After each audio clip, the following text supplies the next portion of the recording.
Hi, everybody. Welcome again to another week's edition of Live on Wednesdays here on the Urban Gardener. I want to thank you all so much for joining with me here today on this live stream this week.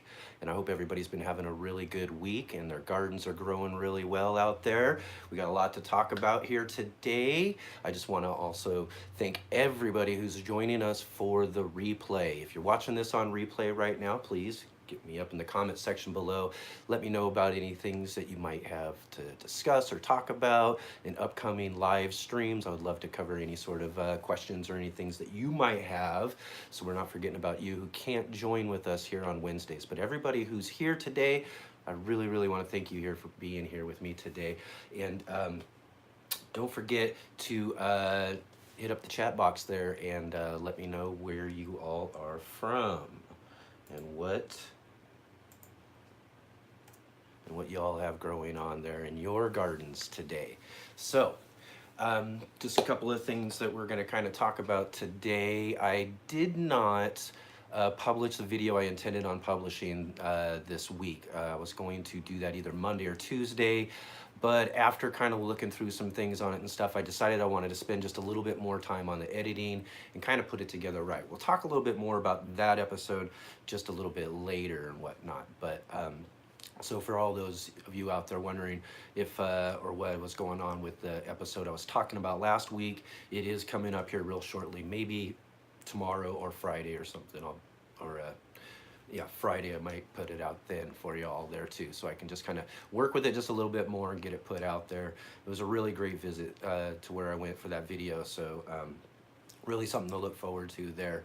But I do really want to kind of start off and encourage people to check out the episode that we did just previously here, the one I did with Front Yard Veggies, Amy Bauer in Santa Monica. She had a cool little raised bed garden system that she had set up in her kind of driveway carport area that she had there and everything. I saw that through the Humans That Grow Food group or page on Facebook and thought that she would make a great visit because I was really interested in those containers and how she was growing there on that cement patio, because everybody who knows this channel and whatnot, I do that myself. So I thought that was really interesting to be able to kind of share something like that as well. What do we got here? Hill Gardens. Hill Gardens, thank you for joining with me there today and popping on the chat there, coming to us from northern Maine, all the way up there in northern Maine. It's really great to have you with us here on our live chat. So please get in the discussion there with Hill Gardens, and let's have a little chat about our gardens and what we got growing on here this week and everything. And getting back to what I was saying there about the Front Yard Veggies feature that I did on my last video. Amy Bauer was just such a great personality to get together with and talk and discuss about just the passion of gardening and having fun with gardening and growing our own food and trying to work through things and do things. It was just a really great discussion. We got to, do the normal type of interview where we get to find out, how she got into gardening and how they got into the place that they were at there and their type of gardening and all of that. Just a really great video. I encourage everybody to go check that video out.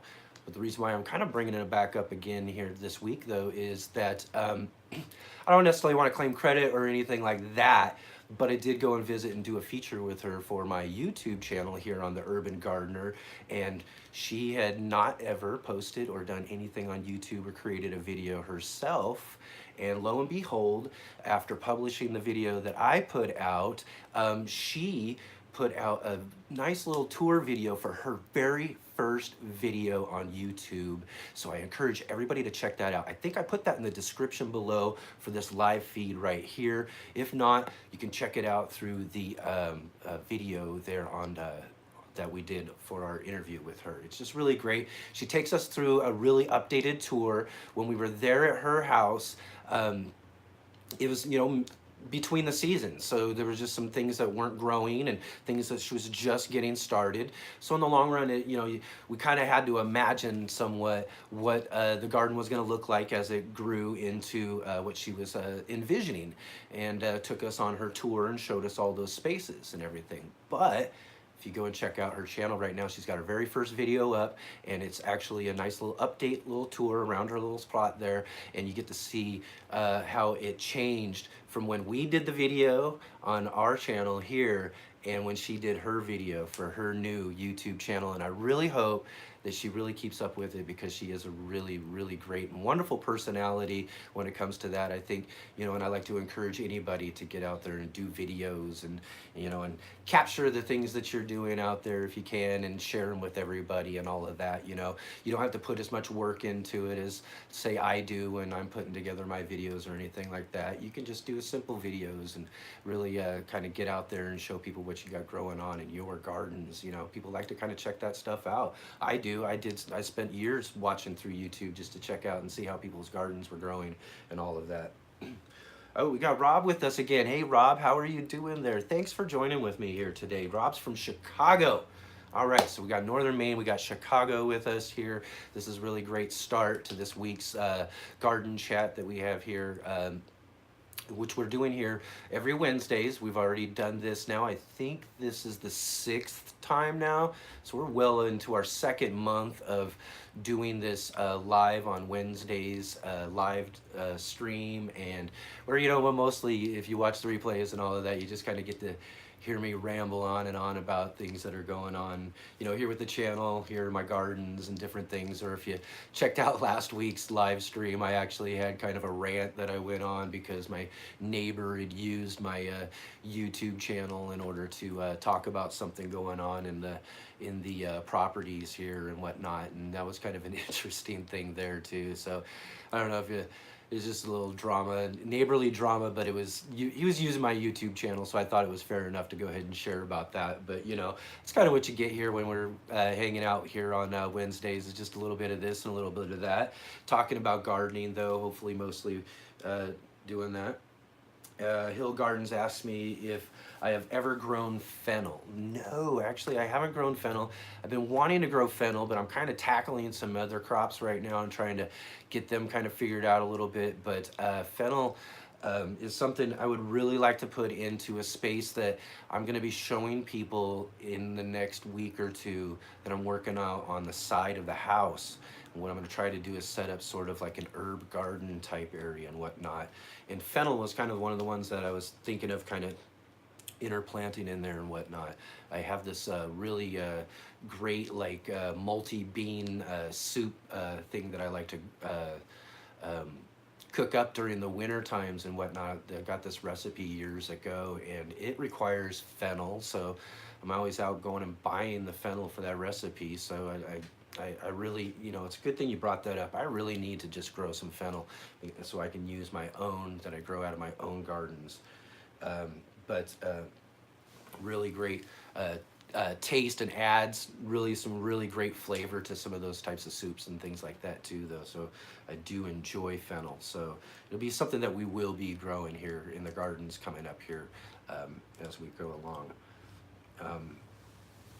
So yeah, talking about the last video there with Amy Bauer, Front Yard Veggies. Again, I just want to encourage everybody to go out and check her channel out and go and see the things and kind of check out that transition. Watch our video, go over and check out her video, see that cool transition from the different gardens and everything. And, you know, and again, I want to thank her for letting us come out and hang out in her gardens and all of that sort of stuff. I did want to mention one little story about that actual interview and all of that. You can notice where I'm from, you know, I get some pretty good summers, and I try to get out there and get some sun and whatnot and this and that. But I'm pretty white when it comes down to it. And visiting Southern California at this time, it was just one of those weeks where it was really, really nice for early April, you know, and I was getting a lot of sun.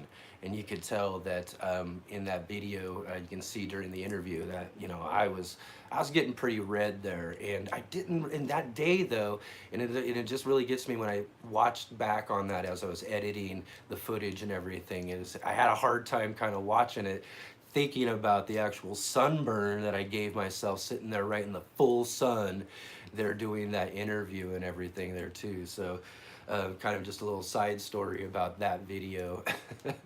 As you can tell in it, I was looking pretty red at that point in time, and it was just, in fact, I had asked Amy after doing the interview and getting all the footage and everything done, and as I was packing up and everything, she had mentioned that she had been out on a hike earlier that day, and that's kind of one of the things that I was really wanting to do when I visited down in Los Angeles there, was to go do some hiking around the city, because Los Angeles has just amazing foothills and canyons all over the place, and all of them have some sort of trail, and they all lead up to some of these great, really awesome viewpoints of Los Angeles and everything. And and I'd seen about some of those on a couple of different YouTube channels and everything, so I really wanted to get out and do some hiking myself. So she mentioned going on a hike earlier that day, so I asked her advice on what would be a great hike for me to go and do, and so she told me to go to this Los Leones, I believe I got that right,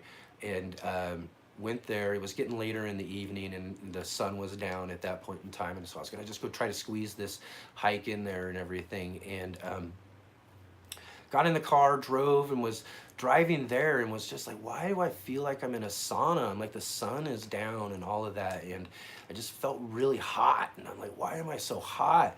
And when I pulled into the parking area of that trailhead, I looked in the mirror and really got a look at myself and was like, wow, I really got some sun. I knew I was just really sunburned at that point in time, and it was just, so here I am in a cool evening in the early April down in LA. It's maybe a nice warm day, but the evening gets nice and cool and everything.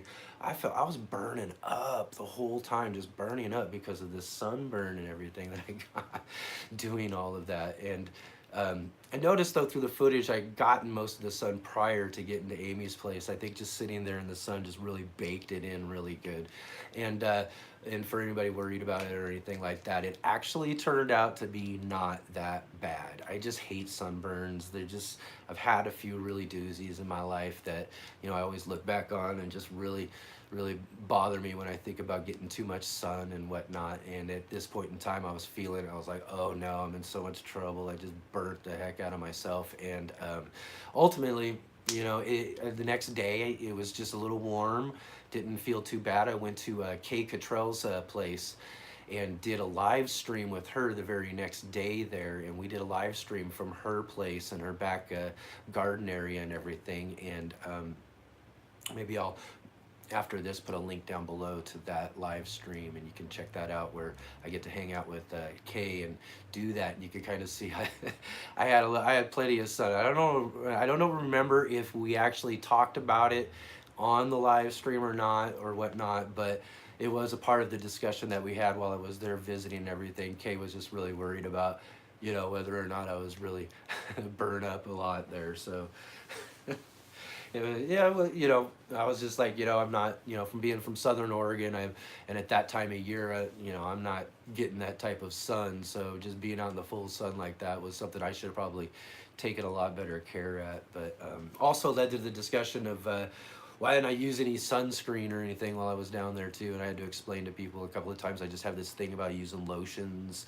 on my skin. I don't know why. It's just some silly thing that I've had since I was very young, and had to deal with some sort of skin thing or whatnot, and just had all this lotion put on me all the time and everything. It just really bugged me to do that sort of thing.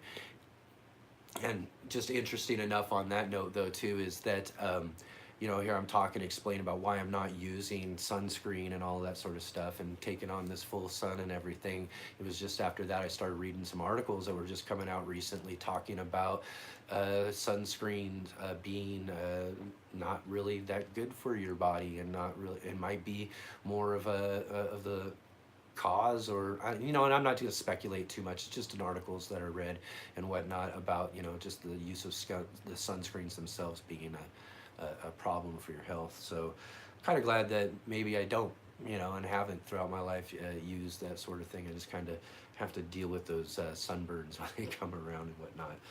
But that's kind of the experience of all of that. It was really fun, to get down there and do that sort of thing and hang out with all of them and be able to take part in those discussions, like I said, with the interview and going and doing the live stream that we did with Kay Cottrell's. And if anybody doesn't know who she is, she's has a channel called Late Bloomer, and it's a urban organic gardening show. And you should check her out. Like I said, I'll put a link down below to the live stream that we did there. She was someone I also got to visit before, though, too, when I went to Los Angeles last year. And we went, and she met up with me, and we went and did a radio gardening program with Nick Federoff. And we got on his actual garden program, and did a whole radio show and discussed gardening with him and all that stuff. That's a really fun one too, you know. So one of the things, you can go and check on our channel page there and check out that both different, the video of I edited down the video of the live feed that they have from the studio for the radio show, but then I also did a separate Urban Gardener episode with Nick Federoff too, and did an interview and everything with him, as well as Kay Cottrell at her home urban garden that she does all of her gardening from on her channel. So I did an interview with her as well there. So it was kind of fun to kind of do a radio show with them and do that all together, and then do some separate, you know, features and videos and everything with them there for their channels and whatnot too. So I encourage people to go check those things out too. Those are really great fun episodes that I got to do prior as well. Got a lot of cool episodes on the Urban Gardener, so I really encourage people to go back and check those different episodes out. Let's see, I saw some messages coming in here. Okay. Rob says, same here about the sun lotion. I always say I should have put on lotion after a burn. And yeah, and I think about that too, you know. It's like, oh man, I really should have done something, you know, because I don't want to deal with the burn. So it's just kind of like the, you know, kicking yourself in the butt about it kind of thing, because you know you're gonna have to deal with the pain and the agony over the next couple of days, where the burn's really gonna just be kind of a real problem and whatnot. And like I said though too, I really was kind of surprised though that, as bad as I thought that burn was going to be, that it ended up actually just being really mellow, and within a day or two I wasn't even noticing it at all. Just the first day or two would be like the right on the edge of the shirt type of thing, rubbing, you know, that sort of stuff. But yeah, just I'm not putting on lotion beforehand though too, so I think I'm going to continue to, just based on what I hear, whether that stuff is true or not, you know. And what we got here, question from Hill Garden, something I'm going to talk about too. What are you doing for your peppers, since I can't grow them up on my rooftop? And if you watch and you've seen my channel, or many people who've become subscribers of my channel have become subscribers because they've seen the rooftop pepper videos that I did early on over the last couple of seasons. And it was just a really fun project. In fact, it was one of the things that really got me into the idea of thinking about and doing the YouTube channel, because I grew my peppers up on a carport. It's a dual carport that's just right on the back side of my house here, which this is a duplex, not really a house, but it's a duplex, and there's a neighbor that lives over on the other side, and I live on this side, and we both have one of our own sides of a carport, a standalone carport. And very well, you know, it's a decent carport, and you know, and a lot of people commented about, you know, weight and all that sort of stuff, and you know, I had it looked at and all of that sort of stuff, so none of that sort of thing was a matter with it. It's just that, you know, in the long run, those sort of concerns for my owner were, you know, were more prevalent. And no matter what I did, I don't even think I mentioned even before at all too, though, is being a video creator for YouTube and all of that sort of stuff. I actually, believe it or not, made a video for my owner to kind of talk about my position with the rooftop peppers, and the sort of things that I was willing to do, you know, as far as deposits and waiver liabilities, those sort of things, or liability waivers and stuff like that, that I was willing to do for them in order to keep the pepper garden up there. But the most part, you know, they're a business in the long run when it comes down to it. So they're more concerned about certain things, and you know, decided to err on their side of caution, and basically told me, uh, you know, through the worst means possible you can do to a person as a longtime tenant. So I had to have a real discussion with them about them privately, which, you know, kind of went all right and everything like that. But they notified me through telling me if I didn't get rid of my peppers up there, I was going to have to move. They basically gave me an eviction notice. And so I did a video about that and all that, and you can check that out. And I kind of tell a story about all of that sort of stuff there. But yeah, can't grow on the rooftop. And I did for many, you know, a couple of years prior to doing the channel and whatnot. I had grown those peppers up there, and just works out as a really great place to get some good full sun. Although what I will mention kind of as a side though too is that over the last couple of seasons though too, I've grown peppers down in the patio area, and in one place that I feel is not, you know, it's up against a north facing wall, and doesn't, unless, you know, ultimately just the highest point of the summertime is it really getting some good light, you know what I mean? But I grew some amazing poblano plants last year in this spot that grew just so really well. I grew some in containers in my patio area that did just really awesome, and really surprised me that, you know, I was growing up on the rooftop in order to avoid, you know, those shaded type of areas during that time. I wanted to get that real good full sun for them.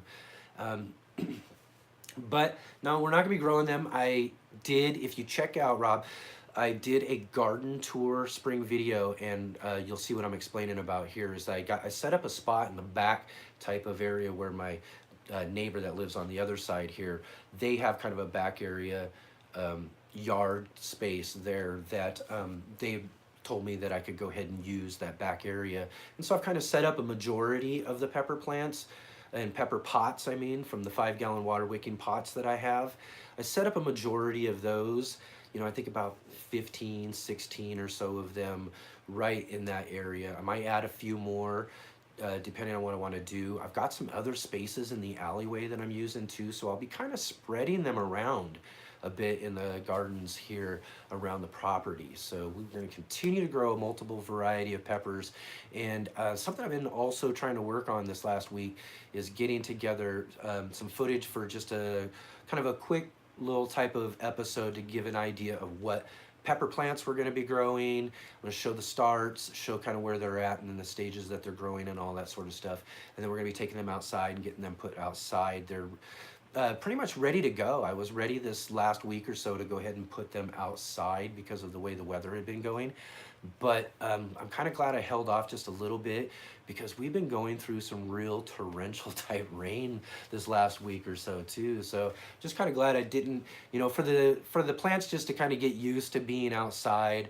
I'm kind of glad I didn't put them through that kind of stress of trying to deal with all the rain and the harsh weather and wind and all that sort of stuff that's really kind of happening. You know, everything's kind of just getting beat up out there right now because of all of the rain and the wetness and everything.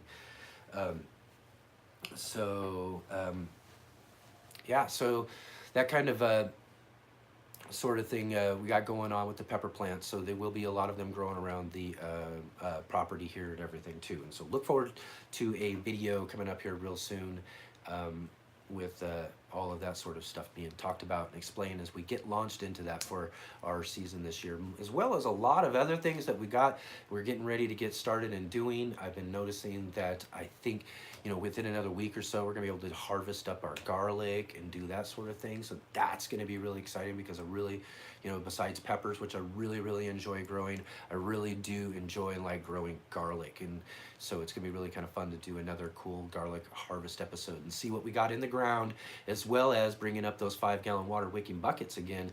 I've got some of those garlic growing in some of those as well too. So we'll kind of see what kind of results we get from growing them in the container as well too. So we'll see how that turns out. Let's see here. Back to Earth Living. Thank you for joining me. Back to Earth Living. You know, it's really great for you to come and join us here on our live on Wednesdays live stream. This is sixth time we've done this in a row. We're kind of keeping a good pace here with that, so I'm hoping to continue this on so we can all get together and talk about gardening. I'd love to hear about what you have growing up there in Pennsylvania. We already got someone from northern Maine, we've got Chicago, we've got Pennsylvania, we've got that whole area right up there in the northeastern part of our great United States here, and we have Mildred. Hey Mildred, nice, and thank you for joining us here right from my area, right here in Southern Oregon. So how about that? Thanks for joining me here in our live stream and getting on and talking about what we all got growing on here. And Mildred has a question for me here real quick I'll get to, but we also have Kyle with us from Growing Up Garden. He says, what's up, man? And I say it right back, what's up? How are you doing, Kyle? It's really great to have you here joining us with us on our live stream here, talking about all the different things that we have growing on. Please put in some of your favorite things that you have growing on in your garden right now, all of you. Am I pointing in the right direction? I don't know, I have to kind of, I point the wrong direction every single time, so I don't know. I'm gonna point like this. Join the chat wherever it is right there, and tell us what you got growing on with you in your garden. It's really great to see Kyle joining with us. We did a video with Kyle and his YouTube channel, Growing Up Garden, where we did a cool little interview with him this last year during the time that I went down for the National Heirloom Expo down there in the Bay Area in California. So I encourage people to go and check out Kyle's channel and go check out our video interview, which I'll have links and all that sort of stuff there for it on our channel too. So just look up the t.U.G Visits Urban Gardener Growing Up Garden. And that was just a really fun interview to get to hang out with him and his family. He's got some really fun things that he grows there, including his kids and all that sort of stuff, you know, which is just a really great, inspiring thing out there is, you know, to get out there and have your children involved and all of that, you know. But, you know, thanks for joining up. We're going to get to Mildred's question here. She says, what plants can I grow in gallon containers, like 1 gallon containers? Well, I would imagine, you know, there's a lot of like just depending on what you're trying to do, and maybe you're just trying to utilize some small space and you only got some small space and you want to grow some greens or something like that, or lettuces, or just individual small type plants like that, 1 gallon containers are going to work pretty good. They have small root systems and whatnot. So those are the type of things that you're going to want to try to find, are things that just kind of have small root systems. The kind of little 1 gallon pots are kind of somewhat tall. I could imagine you could probably grow a couple of radishes maybe in there or something. You know, they grow real quick and kind of get done with things. And as far as other type of maybe things other than things you would grow for food and whatnot, I'm not too sure exactly what you would grow in 1 gallon containers, but they're a small kind of, you know, you just got to imagine you've only got a small amount of volume of soil in that container. You know, it's just 1 gallon. So, you know, I've seen people, you know, push, you know, like pepper plants and things like that in them, but they're going to get a little root bound and whatnot. And their root systems, you know, kind of want to get out and have a little bit more room than what you're going to get in that sort of space. So eventually they're just going to kind of maybe just grow shorter, you know, and peppers, you know, will, you know, in a sense kind of just produce pods just in kind of a stress type of situation as well, you know. So so I've seen that sort of thing, but that's one thing I would just kind of consider. Maybe just, you know, small root system type greens and whatnot like that would be a really good thing that you could do with 1 gallon containers.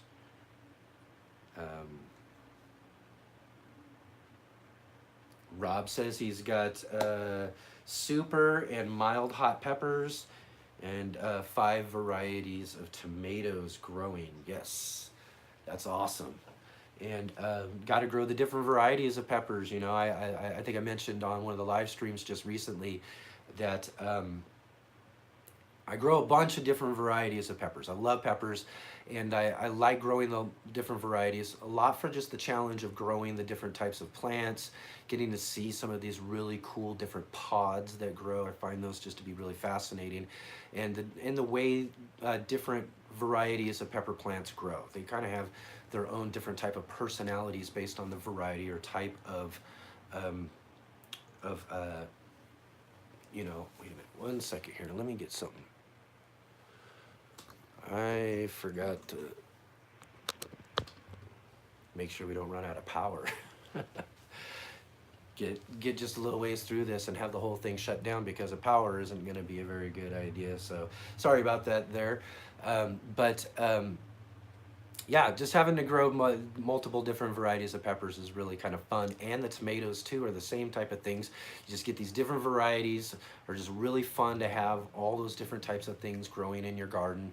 And you know, grow your mainstays, grow the things that you really like, and grow mostly the things that you're going to consume and that you use. That's kind of the rule that I have. But I also grow different varieties, you know, for just the kind of the sense of trying new things too, you know. So I grow different things in the garden as well, not just, you know, the different varieties of tomatoes and peppers, but also different types of plants and everything, in order to try and do and eat and try different types of cool different vegetables that there are out there. You know, kind of expand our garden palette just a little bit, and you know, get a chance to really get some experience growing different varieties of plants and all of that. What is this? Thanks. It would be better the wicking buckets then, and if so, do you have an instructional video on how to put them together? Well, yes, absolutely. One of the, if you actually just go to the front page of the YouTube channel, and for the Urban Gardener, it's going to be the top video. It's actually just over this spring, really, especially. It was kind of down a ways in my top videos, and it just kind of leapt right to the top. And been gaining views over and over again. It's just how to build 5-gallon water wicking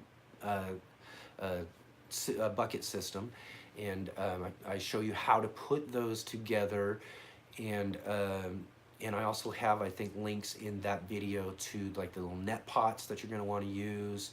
And you know, it's just a really good little instructional video on how to put some those systems together, because I really do like those water wicking buckets. I'm using them for varieties of different things now, so I'm showing them on different videos, some different things. Like I mentioned earlier, I got garlic growing out of some right now too. So and we're trying some other different types of things as we go into our summer season and whatnot too, trying out different varieties of things, growing them in those containers. I mostly just kind of started growing the peppers in those containers because of the rooftop. And I grew them and used those containers because I wanted to have a good water storage system, so that my peppers weren't drying out throughout the day.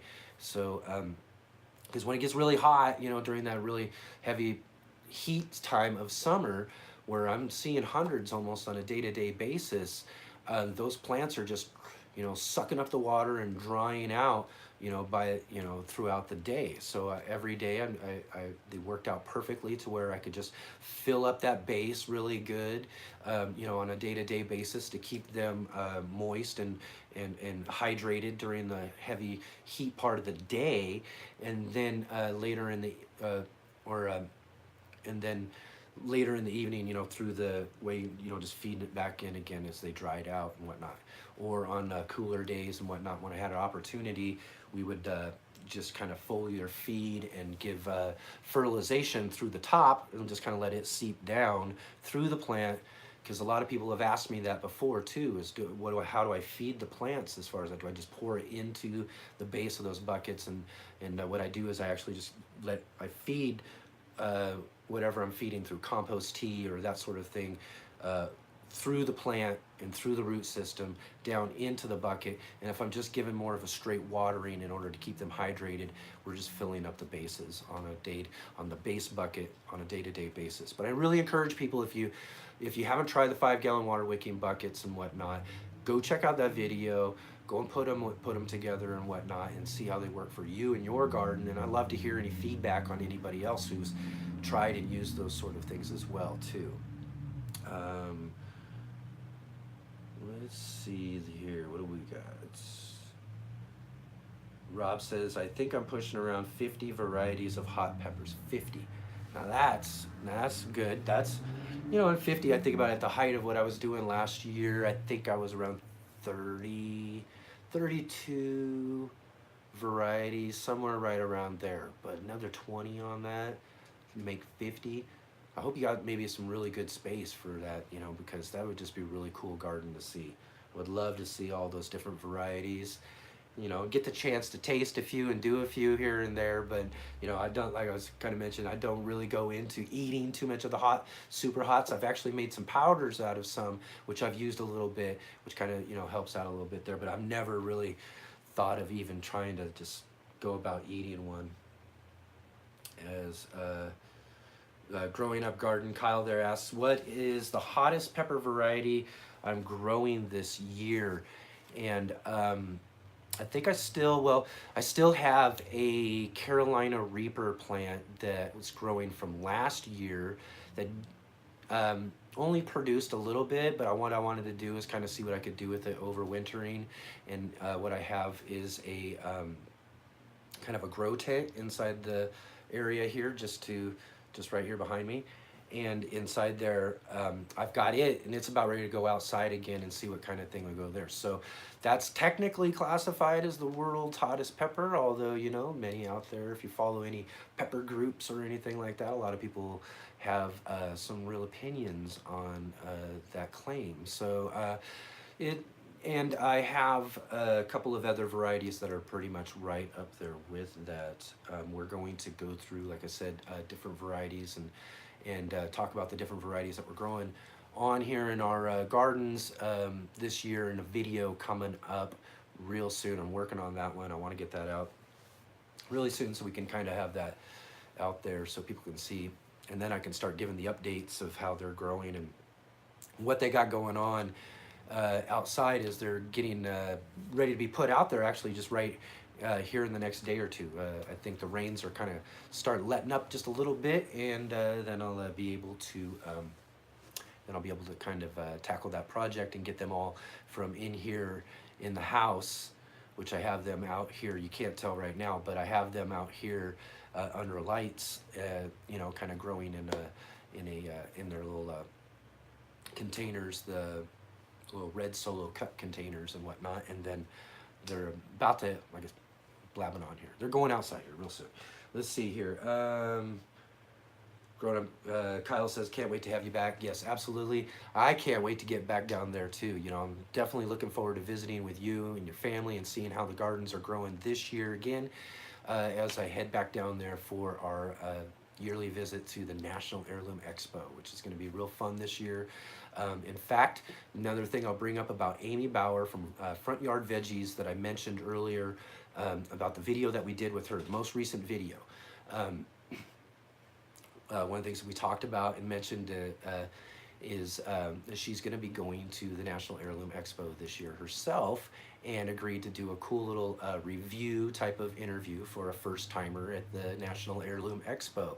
So we're gonna have, that's something we can look forward to, is getting back together with Amy again here this fall and have a cool little video that we'll do from the National Heirloom Expo and kind of get her to do a review of what she thought of that really, really awesome experience. I encourage anybody, if you don't have a chance to get together with people and gardeners and YouTubers, it's just a really great place for everybody to get together and hang out and enjoy all of our harvests and talk about all of our gardening adventures that year and all that sort of stuff. It's just, really, really great time. So I encourage everybody to go and check that out. And of course, if you don't have a chance or an opportunity, I'll be there and I'm going to cover it all for you.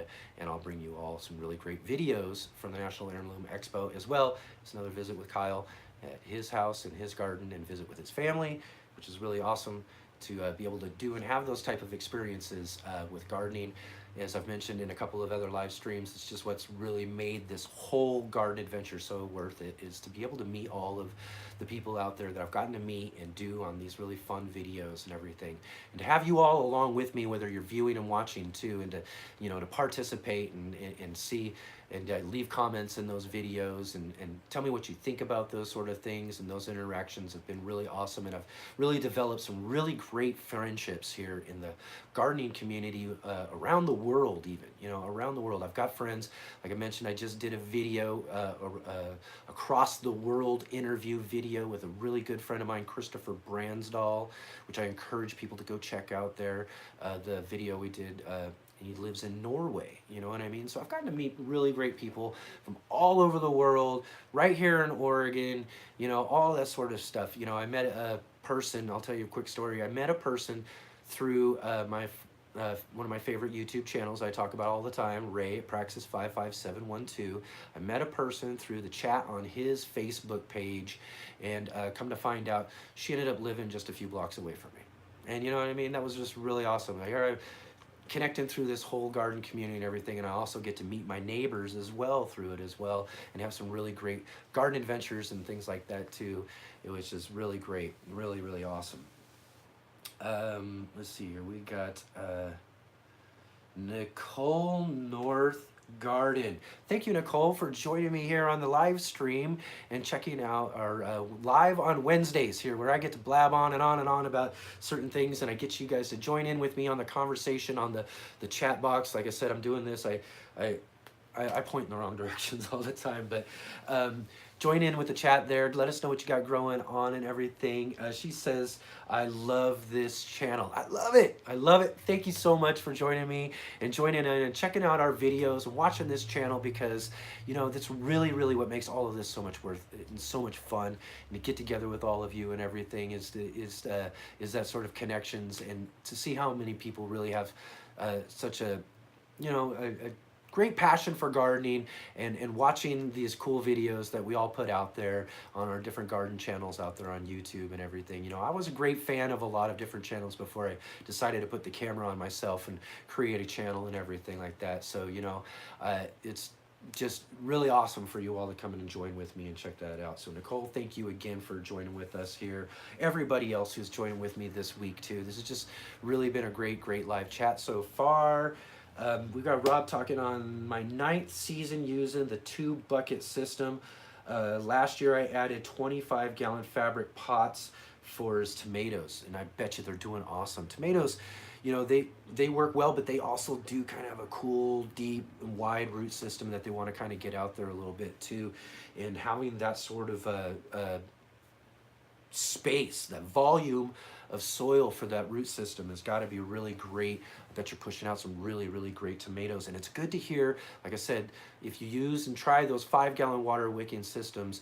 Rob says he's tried them out using the 2-bucket system there, and it's really working well for him. 9 seasons now. So I've been using them now, I think, myself about 5 seasons. He's got 9 seasons. I think, you know, they're really great system to use there.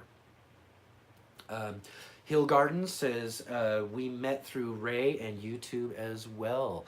Yes, yep, I think I remember back then, this last year or so, when you got on there and we got to discuss some different things about YouTubing and gardening and all of that sort of stuff.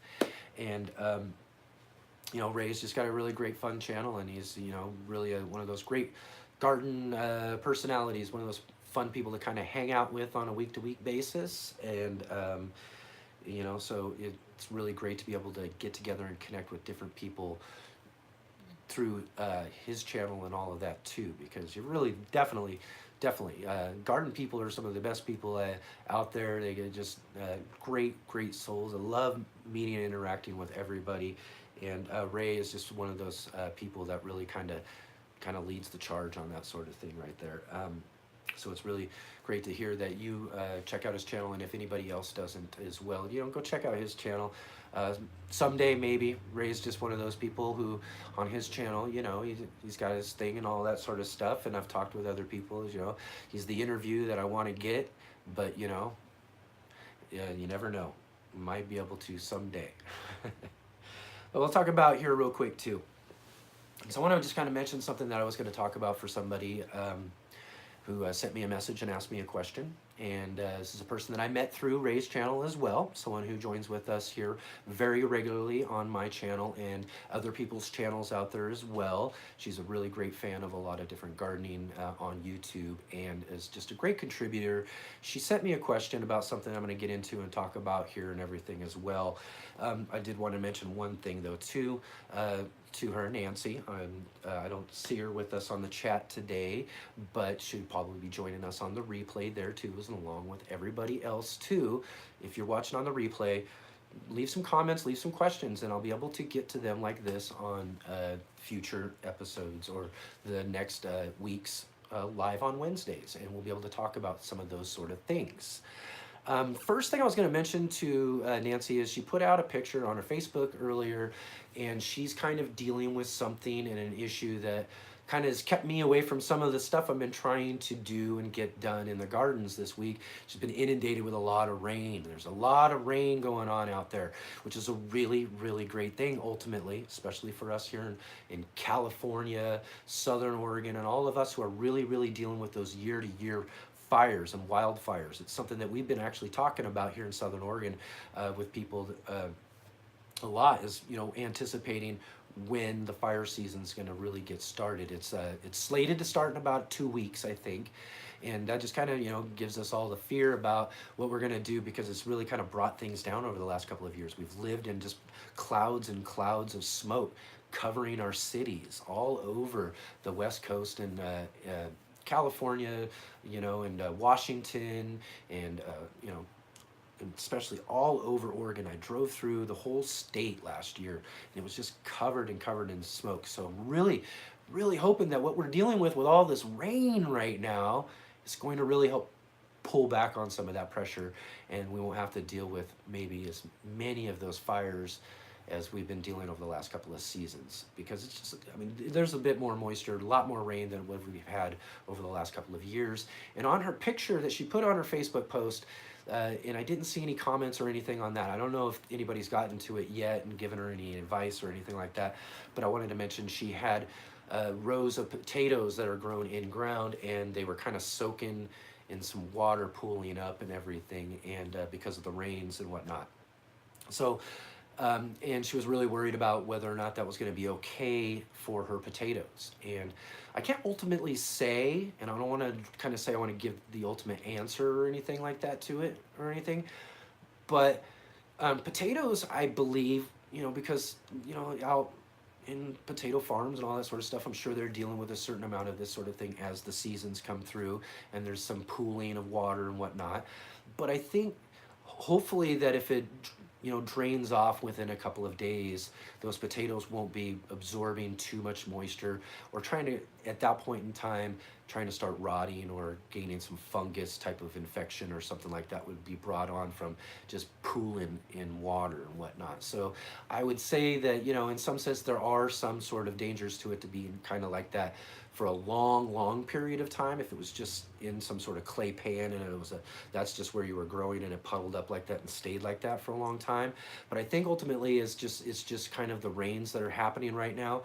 Hopefully that's just going to kind of seep through and move through, and you probably as the rain season's going to continue for the next few weeks and stuff. Hopefully there's a decent enough drainage ultimately to where they're not going to pool out too much.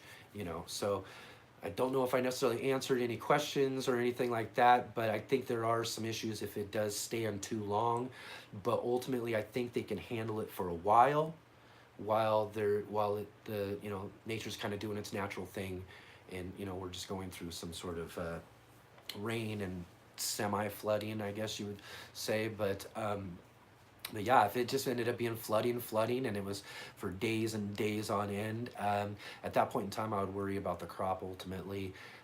But they're potatoes too. You can't really tell until ultimately the season's done. But I would imagine that the plants above are going to give you most of the indicator of how in danger your potatoes actually are, because if they start wilting back or they start dying back way too soon or right now, over the next day or two as they're in the ground, and you start seeing signs from the actual plant that they're having a hard time, then at that point in time, then yeah, there's probably some sort of risk that would be going on with the potatoes, because the plant's just just soaking in a flood. So hopefully all of that seeps through, naturally kind of cycles through and everything, and all those potatoes will be really good when it comes time to harvest. And like I said, I'm really, I put a picture on the Urban Gardener Facebook page. And if you don't on the Facebook page or haven't liked or checked it out or anything, I think I put a link below here in the description so you can go over and check out the page. And I put a picture up of the flowers that are popping up out of my potatoes that are growing in the containers. So I've got container potatoes that I've got growing in these storage containers that I set out. I've got a new spot for them. I haven't had the best success in growing them in the containers, as people can tell in the videos I did over the last couple of seasons, as I've done some harvest videos on the potatoes. But you'll see I put out several videos ago about container potatoes for this year, and you'll see the changes we made. You see everything get started, got them planted out and everything, and they're just bombing along. And I, you know, and they're doing really well through the rains and everything like that. So I think I got everything draining just right. So everything's going good as far as that goes. But I'm seeing flowers popping up, which is a really great sign. You know, as far as I understand, that means that the potatoes are really getting a chance to start to form at that point in time. And hopefully we're going to get some really, really good harvest out of our container potatoes. I'm going to continue on with the next question here real quick. I just want to get into the chat here and check this, see if I'm missing anything here. We got Toby Keith with us. Awesome. Toby, awesome. Good to hear you with us here. So glad I caught you live. Yes, I'm glad you caught me live and got a chance to come check us out, get a part of the conversation. Let me know what you got growing on there. And, you know, just a really great opportunity to have everybody here with us live on Wednesdays to join in on some garden conversation. Toby also says, I was hoping someone might know of a reliable moringa seed supplier. Well, I can say, I don't know. Myself personally, I am growing and do have a moringa that I'm trying to grow right now. I was given some seeds from somebody. I believe it was Patrice from Patrice's Projects, another video, another cool interview I did recently or last year around the time I did the interview and video with Kyle at Growing Up Garden. I visited with Patrice, and she gave me some, or sent me actually, some moringa seeds that were from Baker Creek. And I don't know if it was me, myself personally, and how I was handling the seeds, or if I didn't do it right or wrong. But I really only got a couple of them to germinate right, and out of the two that I got to germinate, I only got one that kind of came up. And right now, I think I've kind of given it another point of stress because I just kind of put it outside, and I think it's just kind of, you know, it's having a little stress from its transition to outside a little bit, but from what I can tell, it seems like there's some new growth, and it seems like it's going to come out okay. So hopefully that's going to look all right and everything like that. So I can say that those seeds came from Baker Creek, and so I do have one plant that's growing, you know, from those seeds that I got from Patrice, that she got from Baker Creek Heirloom Seeds. Which is rareseeds.com if you wanted to check them out online.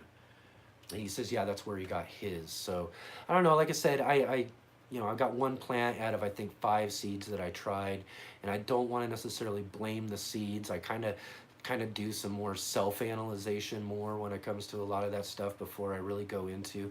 But sometimes some seeds just aren't as true as they should be. So sometimes it is the seed's fault, you know, when it comes down to it. We'll see how that plant does for us a little bit later on. And he says he needs bulk though. So yeah, I'm not sure about that at all.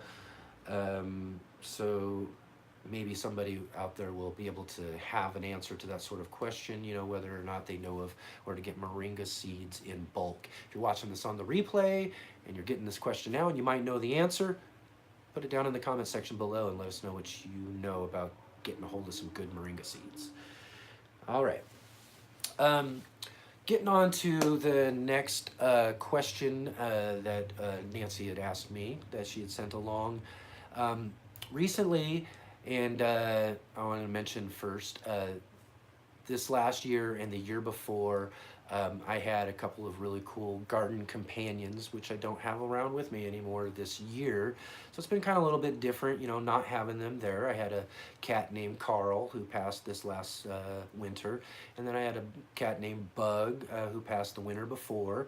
But if you've watched the videos early on that I do with the Urban Gardener videos, you'll have seen these cats around the garden as they hung out with me and got plenty of their own little video time as it is. But I like to share with people and let them know that they've moved on, and we don't have them here in the garden anymore or anything like that. But Nancy's question has to do with cats, so I wanted to mention that beforehand in case anybody was wondering about the cats or anything that I have in from the channel, Bug and Carl.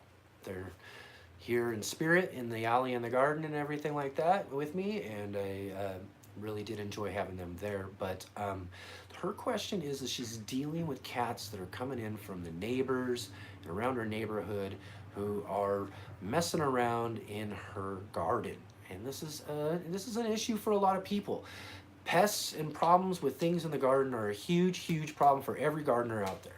A lot of people out there have to deal with like deer or squirrels or moles or voles or all the different types of animal pests out there. Then there's the insect pests, you know, the aphids, and right now I'm just having a heck of a time as I do, and I just really, you know, I really got to push myself, like I mentioned in the last week's episode, in dealing with these cabbage worms that are just eating things up, trying to keep track and keep on top of those, you know, as I do more of the pluck and pull method, or with aphids, I do more of the water spray, you know, a natural type of organic type of method. I'm not really into using or trying to set up or do things with chemicals and stuff. Now, I'll talk about one other pest real quick before I get onto the cats. Slugs. One thing I did learn from somebody, though, I thought was really great piece of advice, and I tried it out this last year, and I thought it worked out pretty well. Although I have a lot to deal with, I'm gonna have to figure out maybe a more larger scale version of doing it. But there is, you know, the natural way of, I'm not sure what they call it, it's on Sluggo or some sort of thing. They have this like iron type of stuff that you use for slugs, you know, to pull, to keep them off of your plants. A lot of people in advice out there I see online, a lot of times when they're talking about slugs, they say, pour some of this stuff around your plants. And with that type of thing, which you're trying to feed them and just deal with them in that sort of way, they're attracted to it. They go to that beside your plants. And that being such of an attractant or deterrent attractant for your plants, you don't want to put them around your plants. You know, what you want to do is you want to pull them away from your plants. So what you want to do is set up a nice little pile of that stuff up away from where your plants are. Lead the slugs and whatnot away from your plants versus, you know, bringing them around your plants to where if they kind of figure it out, or they're, you know, a little smarter than the whole problem, then they're just right onto your plants as it goes anyway. So maybe you're kind of push them away by doing that. I thought it was the greatest piece of advice when it comes to that.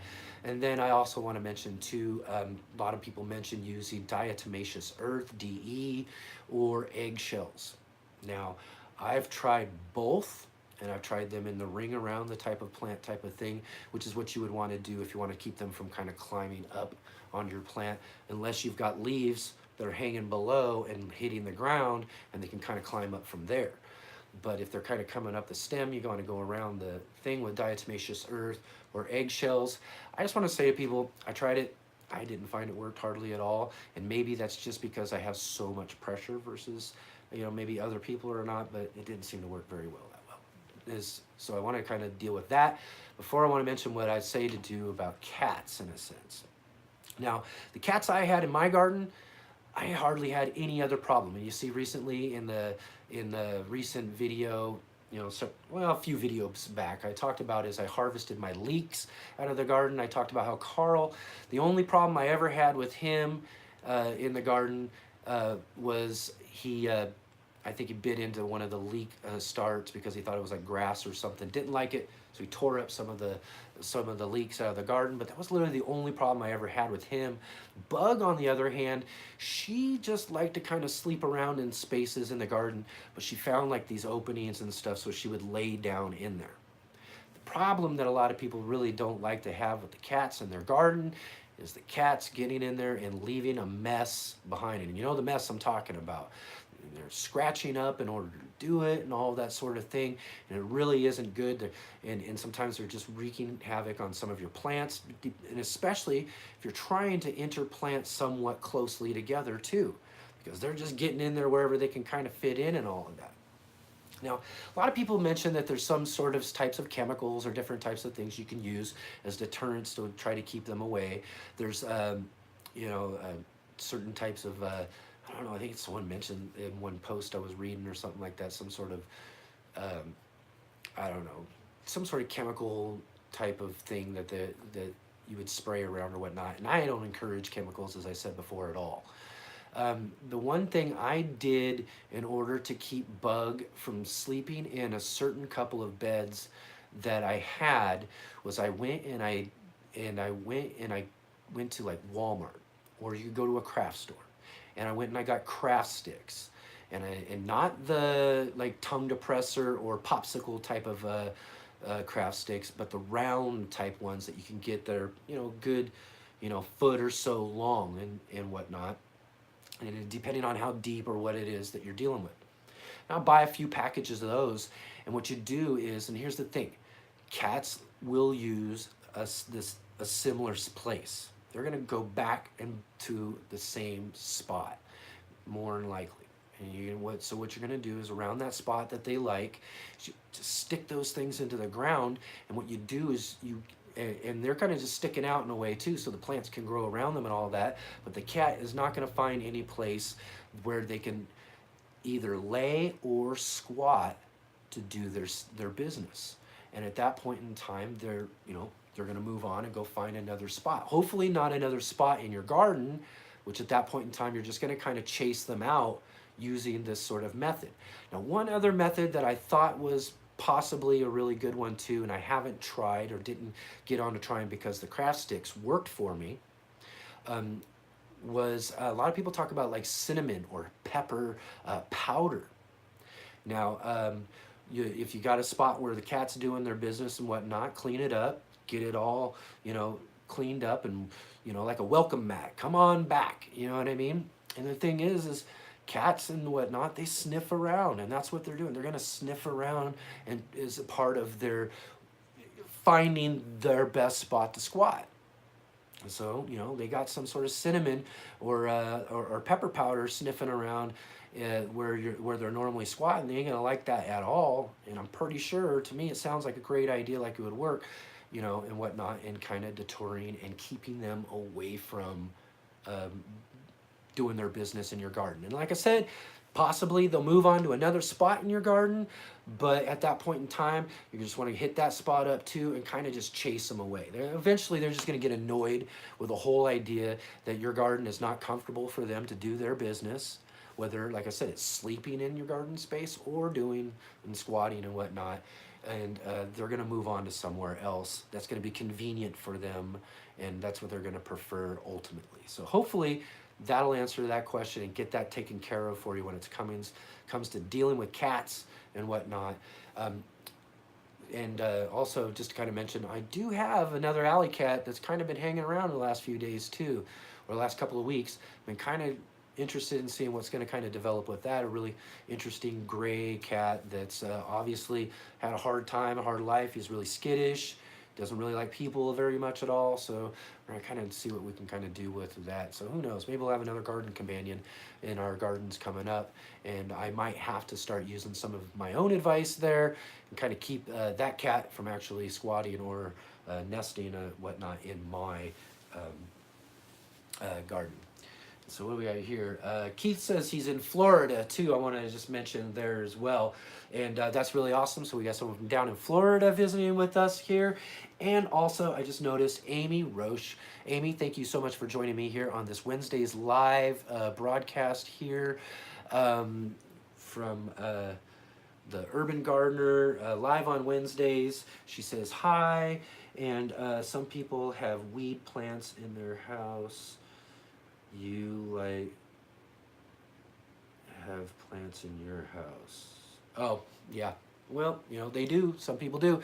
And especially here in Oregon, Washington, and California, all over here in the West Coast. It's something that you can definitely find all over the place. But for me, I've actually, these probably aren't the best lights. They're just basically larger fluorescents that I use and hang around.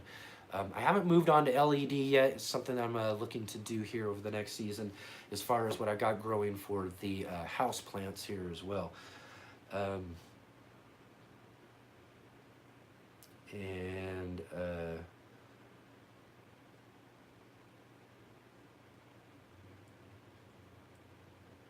Legit means literally, yeah. She says it's 2:06 a.m. 2:06 a.m. Where are you at, Amy? Where are you joining us from? Let us know there. I want to 2:06 a.m. Ireland. All right. Well, thanks for joining us from Ireland. Late at night there in Ireland. I hope, Amy, you got a really cool garden that you got there, or maybe an allotment, which you guys have there in the UK or Ireland in a sense. So that's really cool. So like I said, before, one of the best things about doing this and having this channel and getting to do the videos that I've been doing over the last year or the last couple of years now has been getting to meet all of you wonderful gardeners out there in the garden community, and to be able to put together videos and share my garden adventure with all of you guys out there. And hopefully in some point in time, I will be able to get to meet some of you out there, and see some of your gardens and be able to chat with you and do features on the Urban Gardener and talk about small space and urban gardening with you. And let's see, she says. Well, now that's really cool then. I really, really appreciate that then, Amy. That's really fun. Hopefully, maybe gardening you'll find will be an interest that will come about at some point in time. Got some really great gardeners there in Ireland that I've followed through different social media and everything as well to check out there. And thank you for subbing to the channel, even though, as she says, laugh out loud, I am not into gardening, you just seem cool. And I thank you. That's really awesome of you to say that and give me such a nice compliment like that too. It's really something to get out here and do this sort of kind of chat and talk with all of you guys out here. I want to just mention real quick here too, because we are over the hour mark, and I've really only hit the hour mark for most of these and then kind of ended it there. We're kind of going just a little bit later than what I usually do. And I just kind of mention how kind of strange that is for today's live stream, because ultimately I knew I had the question I wanted to talk about from Nancy, and I knew I wanted to incorporate talking about the potatoes and whatnot. So I kind of had that in mind, but I was sitting there trying to figure out how in the world am I going to cover or hold up an hour's worth of space with just that on my mind. I'm gonna free flow this. I'm gonna get on here. I'm gonna talk with everybody and see what happens and all that sort of stuff. And every one of you who have joined with me today have made this experience just that more awesome and that much more fun for me and everybody else out there who are joining with us, just to kind of take everything along and get to talk about what you've got growing in your garden, and get to see everybody joining us from all around the world. In fact, we were, I was just mentioning before, we had a few right there in the Northeast, Maine and Chicago and Pennsylvania. And then down we had someone joining us from Florida, and right here where I'm at in Southern Oregon on the west coast of the United States. And now we've got Amy joining us from Ireland at 2 o'clock in the morning too, which is really awesome. Just a fun experience to be able to do this sort of thing and kind of get a chance to share with everybody, what I've got growing on and what's happening and everything with the channel and all that sort of stuff. So, and mostly just kind of, like I said, kind of blab on and on and on about certain different things. And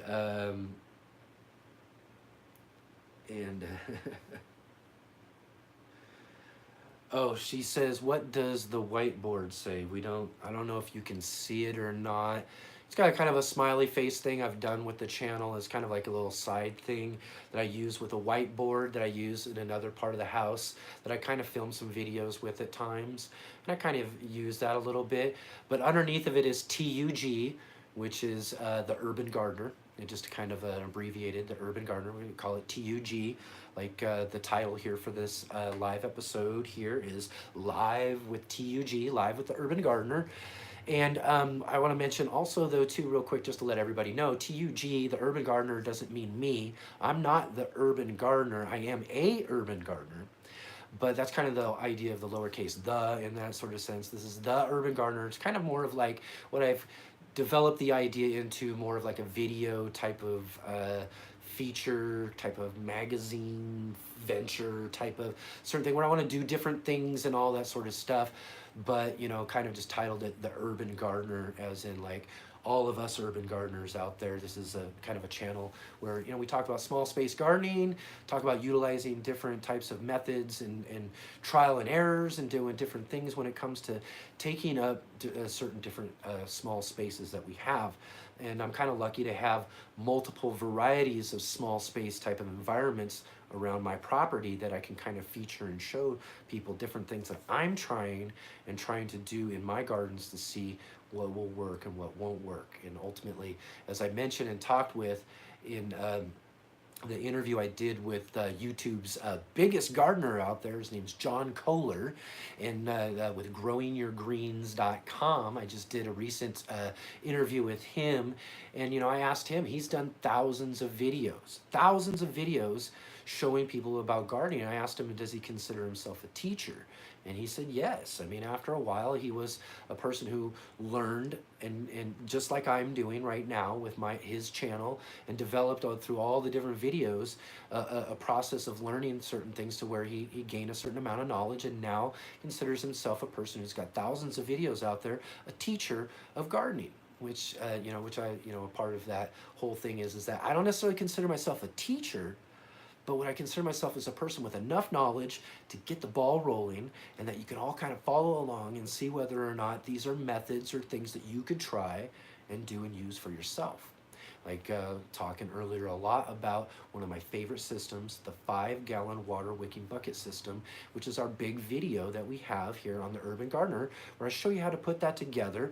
And then there's another video too that talks about the rooftop gardening, and you see in there, it's kind of like the companion to it, where I show you how I use some of those 5-gallon water wicking buckets in setting up what used to be our rooftop garden that I'm no longer able to do, which we covered a little bit earlier on this episode here. So you can go back and check that out through replay and see that conversation as we talk about what we're doing and handling the fact that we're not growing our rooftop peppers anymore, but we're still using our 5-gallon water bucket systems and all of that. And if you do have an ability to use a rooftop carport, that I think is one of the great ultimate ways of using small spaces that a lot of people don't have good space for, that you can get some really good direct sunlight for some of those plants that really require that, like peppers do. So let's see here. So it's great. We've got a whole new follower. We got someone here joining us from Ireland and all of that. All of you out there who've been joining with me today, I want to thank you all so much. It's just been a wonderful day joining and or talking with all of you here on this live stream here on Wednesdays. And if this is your first time doing that, I encourage you to come and check back with us here. I will be, it takes a few minutes or so, but a little bit later this evening and throughout, up until this next week, I will be putting, a new thumbnail and new link to next week's live on Wednesdays. And what they have is a little reminder there. It's a reminder button. You can click on that reminder and you'll get a notification through YouTube that will let you know when we're about to get started with our live show next week. And you can join in with a garden chat with us all here and talk about all the different things that we got growing on. I'm going to end real quick with just one last little kind of small discussion as kind of a teaser to this upcoming episode that we got coming out here, hopefully tomorrow or Friday, possibly a little bit later. I'm not sure. I just want to do the episode and put it together kind of right. I got a bunch of different footage I'm going through, and it was just a really great opportunity to visit with a urban garden that's been doing its gardening since the 80s. Now, a lot of people out there in the garden social media and all of that are gardeners who've been out there following along with groups and garden groups and different things, whether it's on Facebook or through Instagram or all these different places. At one point in time or another, you have seen this garden, okay? In fact, if I can kind of remember, one of the big titles is that one of the titles you see with it a lot is, "This family grew 7,000 pounds of food in their yard," is one of the titles you see with it a lot.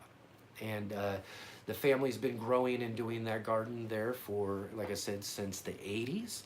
They're a very well-known and popular different place. They still garden there. Their place looks amazing, just as amazing as it did years and years ago when it was covered last. And if you've seen one of those posts of this garden, I'll talk a little bit more about this next week though too. It's outdated. A lot of this stuff is outdated when it comes to them. They haven't really shared much or done much with the gardens in the last couple of years. There's a big reason for that. That's going to be one of the things that we're going to be talking about in the video and whatnot. That's going to be coming out here this week. And one thing I wanted to mention though is I talked with people, and I want to say guys like John Kohler, or another big YouTube gardener like I mentioned earlier that I got to visit with and whatnot. And a couple of other people who know of these gardeners and know of this family and all of that. And when I mentioned it and talked to people about wanting to do an interview with them and go and visit their gardens, they were like, "You're not going to get to do that. They're not going to do that. They don't, you know." And one of them, I don't want to like pick on people or anything like that though, but the idea was that, you know, they only let big time people in there. And at that point in time, you know, I was, you know, through emailing and trying to discuss the opportunity of getting to do the interview with them and talking with the sister of the family through email and whatnot. She seemed pretty encouraged about the idea of letting me do that, but there was just never anything definitive. So I always worried that everybody else was really actually ultimately right, and that while I was down on the trip, I was expecting at any point in time that they were going to cancel on me, and I wasn't actually going to be able to get through and go and do that actual episode and cover that garden like I really wanted to. And but ultimately it came down to it. You know, they you know, just day before the actual interview and everything, finally confirmed everything with me properly, and we were able to get with them the next day and spend the day. And they were really great couple of people to hang out with and to see what they had going there, to get them to talk about their story and all that sort of stuff and show us around some of the gardens and everything. It was just a really, really fun thing to get to do. So I really, really hope that everybody follows along, hits you know, notifications buttons for our channel here on the Urban Gardener, and look forward to checking out this episode of the Urban Gardener coming up. It's gonna be really fun. And then this next week on Wednesdays Live, I'm gonna go into more detail. We're gonna talk all about it a lot more after everybody's had a chance to check out the video and see what we did there at that visit for the Urban Gardener. Okay, so now that I've covered all of that and all of this and everything else, and we've gone on and on and on, doing one of the longest live with Wednesdays here on t.U.G that we've done so far, going well past our hour mark, covering lots of different things. You know, it's just one of those things when you have just so many great, wonderful people following along with you here, like Sandra, who joined with us again here this week. Thank you again, Sandra, for joining with us here on the Urban Gardener. She says good night to everybody out there. And that's what we're going to do here on the Urban Gardener too as well. So we're going to say good night to everybody out there, and thank you all so much for joining me again here this week, making it just a wonderful, wonderful time, getting to hang out with you all. Please come back and join me again this next week. Set that reminder, keep an eye out for it, and if you're watching on the replay, or if you've watched now, go back and check it out, or if you missed something from earlier, check out the replay. Leave some comments down in the comment section below, and like on the videos, like I say, you know, give this a big thumbs up, you know, for doing what is now our 6th episode in a collector series here on the Urban Gardener. And thanks again.